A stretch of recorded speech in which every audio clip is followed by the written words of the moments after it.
O pôr do sol por trás das árvores pode ser o registro mais bonito quando olhamos para o alto. Mas aqui embaixo, quem colore e rouba a cena são as flores. A natureza sem elas seria apenas uma imensidão de verde, mas ainda bem que elas existem há milhões de anos. Inspiram e mexem com as nossas emoções. Quem nunca comprou uma flor para presentear alguém? Flores são lembradas nas músicas, nos poemas, ou usadas para decorar e trazer vida aos ambientes. Seria ingenuidade imaginar que elas existem apenas para marcar momentos, perfumar e embelezar a vida. Na natureza, o papel das flores é fundamental para o equilíbrio do ecossistema. As plantas com flores são importantes, elas atraem. E o que acontece com esses polinizadores? Eles trazem pólen de outros lugares e isso aumenta a diversidade genética, né? Então é importante. Carmen é engenheira florestal e professora da Universidade de Brasília. Essa diversidade genética que ela acabou de falar tem tudo a ver com a relação das flores e polinizadores, como abelhas e morcegos, que se encarregam de levar o pólen de uma flor para outra. A flor é o órgão de reprodução das plantas, né? Então, como que a planta vai se reproduzir, dar novos indivíduos, que é a semente? Por meio da fecundação da flor, dando o fruto. Sem flor não tem fruto, não tem semente. Inclusive tem ovário, não chama útero, mas a estrutura é muito semelhante, né? Tem a parte masculina, a parte feminina, as células reprodutivas masculinas, femininas, como existem em outros seres vivos. O Brasil é o país com o maior número de espécies de plantas com flores no planeta, cerca de 33 mil. Somos a nação mais florida do mundo. Os dados são do projeto Flora Brasil 2020 do Jardim Botânico do Rio de Janeiro. Pesquisadores do mundo das flores têm ajudado a desvendar um tesouro desconhecido. Dezenas de novas espécies são descobertas por mês no país. Pesquisadores brasileiros têm obtido bons resultados nos estudos das flores. Uma técnica desenvolvida na Universidade Federal de Viçosa, em Minas Gerais, permite, por exemplo, que plantas nativas da Mata Atlântica e da Amazônia se desenvolvam em tempo recorde, de 20 anos para 1. Em alguns casos, apenas 6 meses. O Meio Ambiente por Inteiro recebeu esse vídeo do Gleison dos Santos, pesquisador do Departamento de Engenharia Florestal da UFV. Nós estamos aqui hoje com um jacarandá florindo, veja, está aí com 1 metro, 1,5 metro de altura, já produzindo flores. 6 meses após a aplicação de 2 técnicas que nós utilizamos, que foi a enxertia e a aplicação de um regulador de crescimento. Então, vejam bem, em vez de eu escalar uma árvore de 20, 30 metros de altura para ter acesso às flores e os frutos, a gente conseguiu nesse trabalho, com a dissertação de mestrado, de um orientado meu, Gleidson Guilherme Mendes, a gente conseguiu a 1 metro ter acesso a flores. Com isso, nós vamos ter várias facilidades. Segundo o pesquisador, a ideia é divulgar a técnica do florescimento precoce para ser aplicada em locais onde houve desastre ambiental, como Brumadinho e Mariana. Várias árvores podem vir a morrer por causa da contaminação ali com o minério que saiu das barragens. Imagina, antes dessa árvore morrer, eu resgatar esse material, fazer enxertia, conservar o DNA dessa espécie, desse indivíduo. Eu trago isso para o ambiente indoor. Nós estamos aqui num pomar indoor, né? É o primeiro pomar indoor do Brasil, numa universidade brasileira, aqui na UFV. Eu propago esse material, eu faço esse material produzir flores e frutos, e depois, quando a área estiver em condições, eu volto com esse genótipo para esse lugar.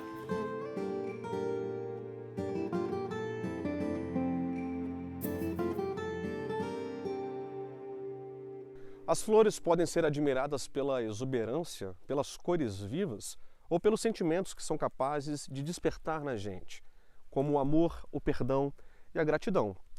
Uma coisa é certa, cada flor carrega o seu perfume, muitas vezes marcado na nossa memória afetiva. E como falar do aroma das flores sem lembrar da lavanda?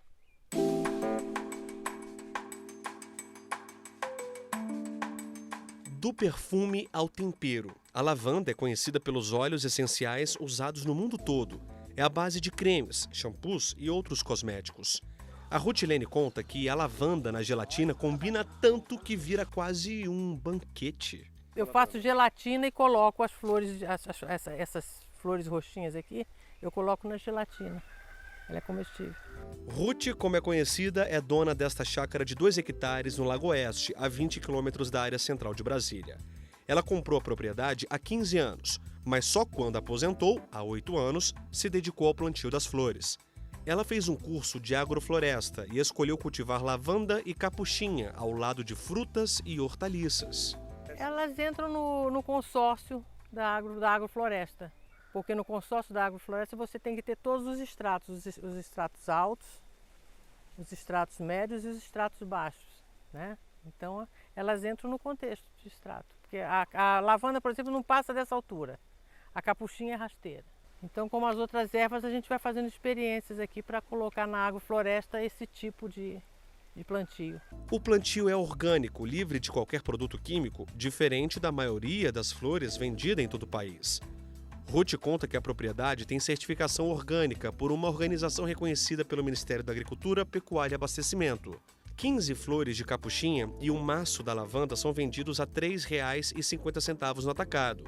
Ruth fornece para 4 clientes do DF, que buscam os produtos diretamente na propriedade. É bom trabalhar com flores? Adoro. Por quê?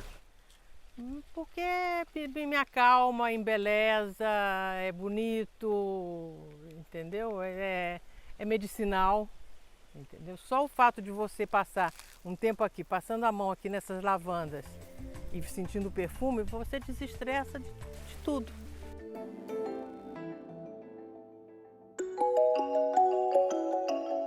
No próximo bloco, a gente continua falando das flores. Aliás, do maior festival de flores do Centro-Oeste. Sabe o que nós encontramos por lá? Eu te conto já já.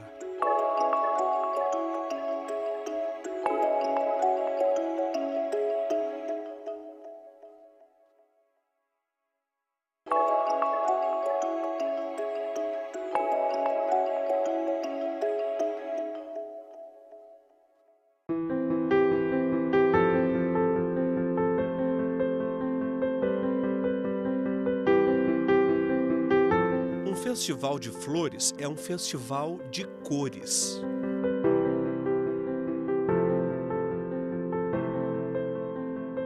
Algumas a gente conhece, outras parecem que foram feitas à mão e pintadas pelo homem. Flor com 2 cores ou tímida. Tem aquelas que parecem irradiar luz, flores que prendem o nosso olhar, outras nem tão bonitas assim.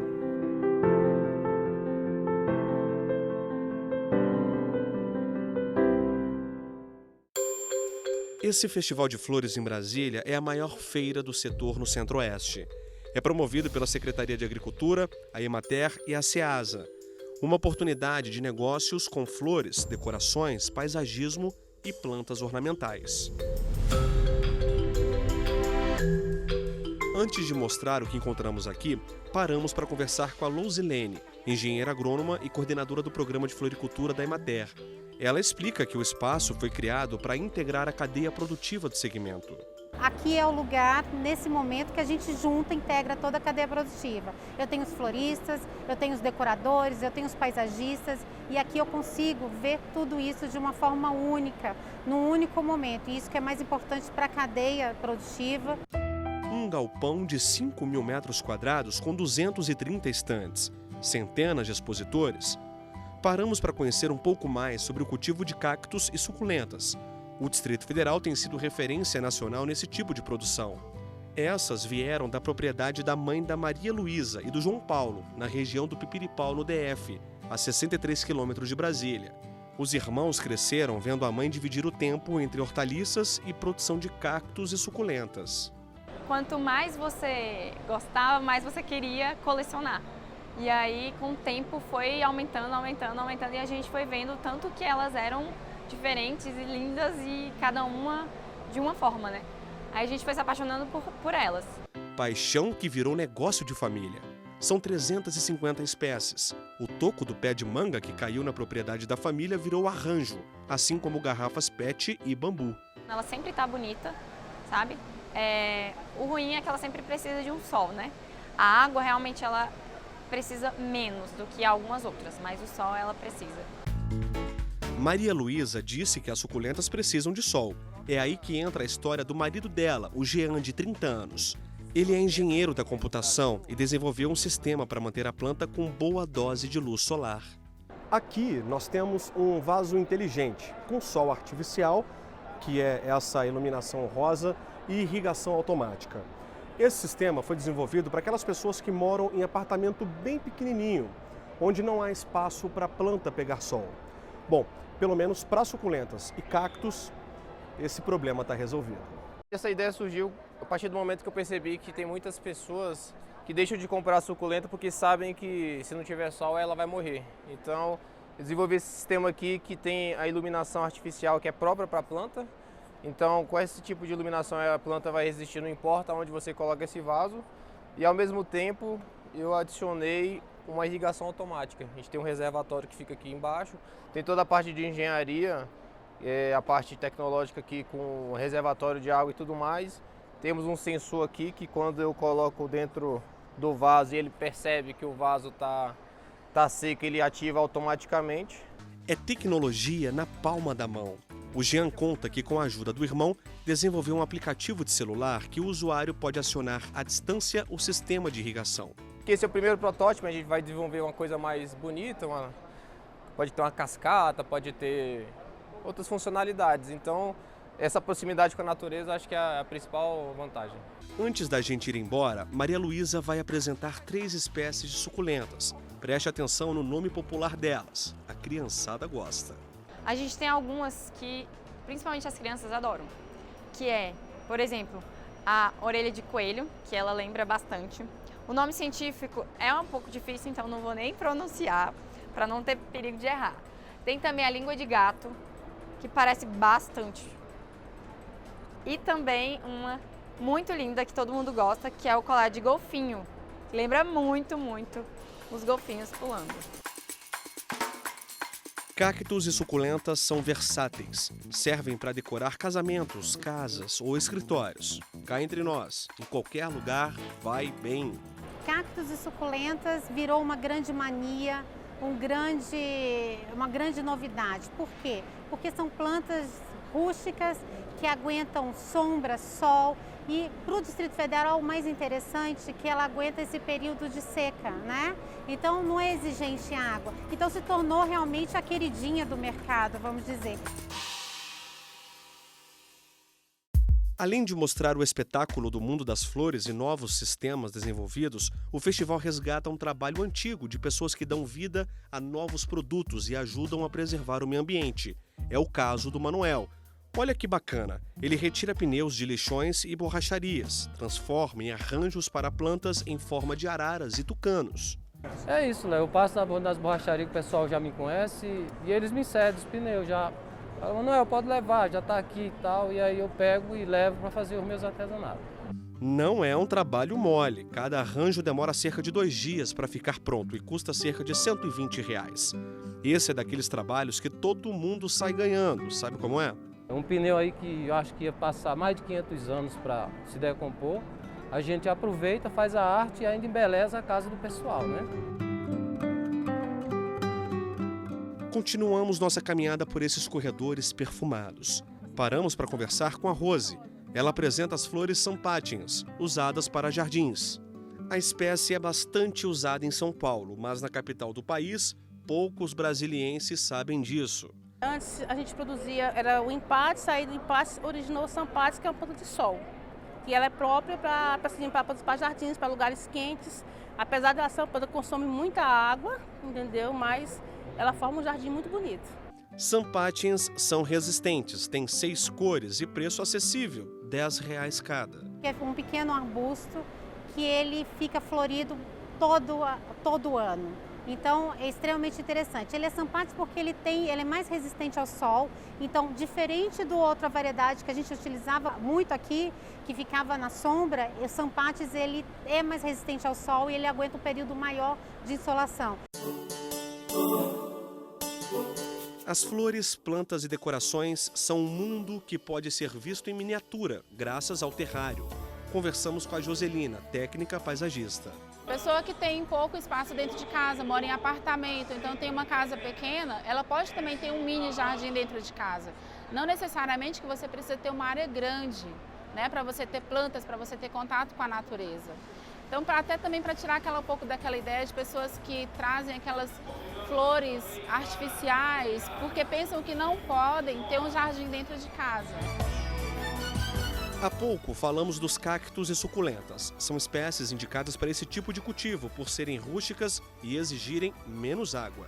Depende do tamanho, do local onde você coloca o seu terrário, da claridade, da luminosidade. Então, muitas vezes um terrário fechado pode ser molhado de uma vez por mês ou até a cada 6 meses. Isso vai depender do cuidado e do tamanho do pote também.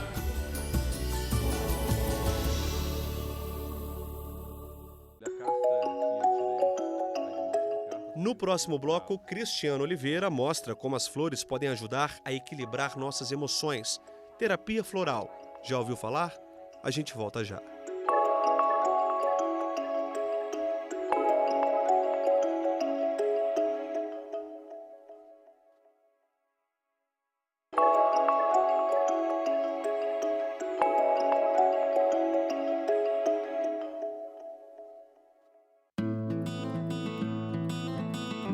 No primeiro bloco do programa, Léo Ferreira mostrou que as flores vão muito além da beleza. São fundamentais para o equilíbrio do ecossistema. Já no bloco anterior, você acompanhou o que o meio ambiente por inteiro encontrou no maior festival de flores do Centro-Oeste. E neste bloco, nós vamos falar sobre outras funções das flores, como, por exemplo, os florais. Ao meu lado está a Júlia Pá, que é terapeuta floral, e nós vamos fazer o seguinte: hoje eu vou ser cliente dela. Nós vamos bater um papo, ela vai me pedir algumas informações e depois desse atendimento, ela vai formular um floral para mim. Vamos ver como funciona. Antes, Júlia, eu queria que você me falasse exatamente o que é a terapia de floral. A terapia floral é uma terapia vibracional, que hoje em dia a física quântica já explica, então a ciência já tem um jeito de explicar, mas é a flor colocada na água e aquela água, depois dinamizada e diluída muitas vezes, vira essência floral. Então ela não é macerada, ela não é cozida, não tem composto bioquímico e por isso não tem nenhuma contraindicação. Os primeiros florais foram desenvolvidos pelo médico inglês Edward Bach no início do século XX. No Brasil, a terapia de florais foi incluída na Política Nacional de Práticas Integrativas e Complementares em março de 2018. A portaria que deu esse status à terapia diz que os florais propiciam desenvolvimento interior e equilíbrio emocional. Deixa claro também que não se trata de fitoterapia, homeopatia e que não é uma droga. Além disso, diz que pode ser adotada em qualquer idade e que os efeitos podem ser observados imediatamente. Eu notei que você tem aqui do seu lado algumas cartas e uma caixa. O que são esses objetos aí? Então, eu trabalho com o sistema de florais da Amazônia. São quase 200 sistemas de florais no mundo, mais de 60 no Brasil. E os da Amazônia são 70 flores, então essas cartas elas representam cada uma das 70 flores, tem a foto da flor, fala como a flor atua um pouco, o elemento, o chakra que ela trabalha. E essa caixa é onde estão as 70 essências florais, cada uma delas. Habitualmente, a terapia de florais é usada para equilibrar problemas emocionais. É possível se trabalhar várias questões, traumas, dificuldades de se relacionar com o seu próprio poder, de entender qual é o seu dom na vida, de olhar para si mesmo, de curar o coração, de pisar no chão e ter um propósito e conseguir realizar. Normalmente uma sessão dura 1 hora, mas meu atendimento para a reportagem foi de alguns minutos. Só contei minha descoberta diária como pai. Primeiro filho exige habilidade que eu não sabia que tinha. A Júlia pediu para que eu tirasse uma das cartas que trazem informações sobre cada uma das flores do sistema com o qual ela trabalha. Bem, Júlia, a carta que eu tirei aí do monte de cartas foi o Antúrio Bravo. Você selecionou para mim ainda o maracujá silvestre a coeirama, cambraia e a malvina. Eu queria que você me falasse primeiro do Antúrio Bravo. Ela ajuda você a enxergar o seu real poder pessoal. Então ela trabalha aqui nessa região do plexo solar, que é onde é o chakra que trabalha nosso poder pessoal e nossa ação no mundo. E ela traz uma revelação, você entender mesmo qual que é o seu verdadeiro poder, o que você veio fazer. O floral do maracujá, ele ajuda a trazer a mansidão, a energia da manhã para a sua mente. Essa coisa de dor de cabeça, uma mente carregada, ele ajuda a sua mente a ficar com aquela energia da manhãzinha, que tem aquela luz difusa, que tem aquela esperança de um novo dia, os passarinhos cantando. Então você fica com essa energia na sua mente. Você também selecionou a coeirama. A coeirama, ela é um grande bálsamo, ela é relaxante. E ela ajuda a colocar você num espaço de silêncio interno. Então é você conseguir silenciar esse monte de falas internas, que às vezes, será que eu fiz, será que eu não fiz certo? Depois da coeirama, a cambraia. Ela ajuda a acabar com essa dualidade das tendências divergentes. É certo ou é errado? É melhor ou é pior? Não tem, simplesmente é. Então ela ajuda a aceitar, é uma aceitação plena de quem você é, do pai que você foi, que você vai ser. E por último, malvina. Ela fala de compaixão. Então ela desabrochar do coração compassivo. É você ter compaixão por você mesmo e compaixão no olhar com o outro. Então ela é muito bom para relacionamento, porque quando você tem um olhar compassivo, que é o que? Aceitação plena e amorosa do que o outro é, quando você desabrocha essa compaixão no seu coração, o outro já muda, só de ver esse seu olhar.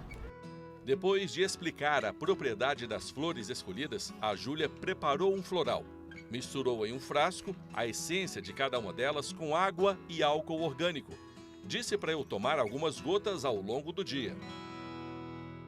Obrigado, Júlia. Eu vou tomar aqui o floral direitinho, conforme o indicado, viu? E eu convido você a continuar com a gente aqui no Meio Ambiente por Inteiro. É que agora eu vou mostrar algumas flores comestíveis.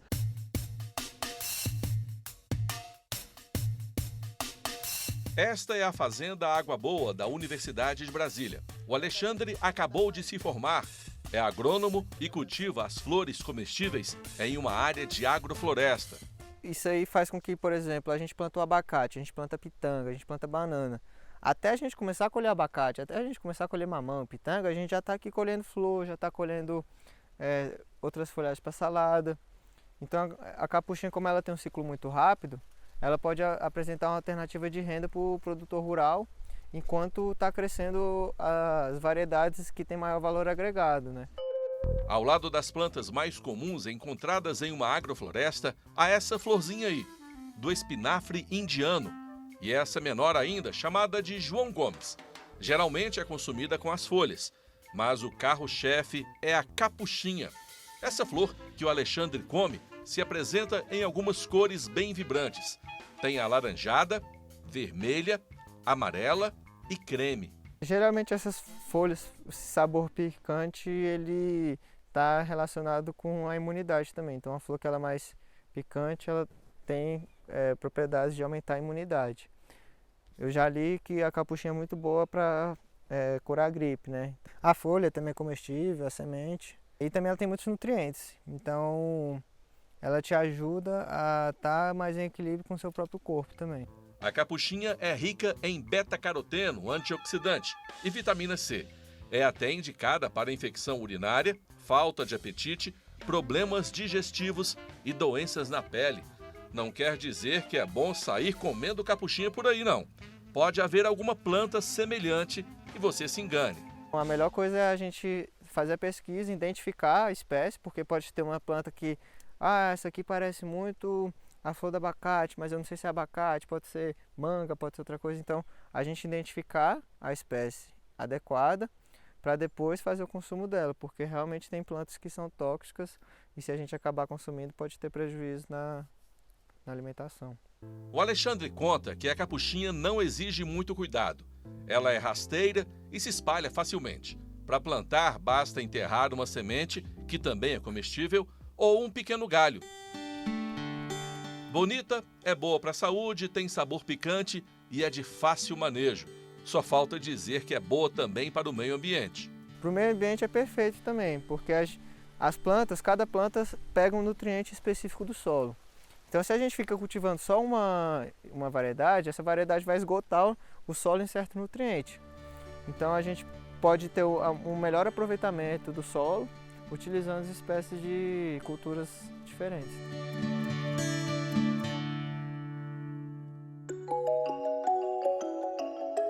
Com esse flagrante aí de uma abelha visitando uma flor de capuchinha, a gente encerra o programa de hoje. Depois, ela foi avisar as outras onde encontrar mais néctar.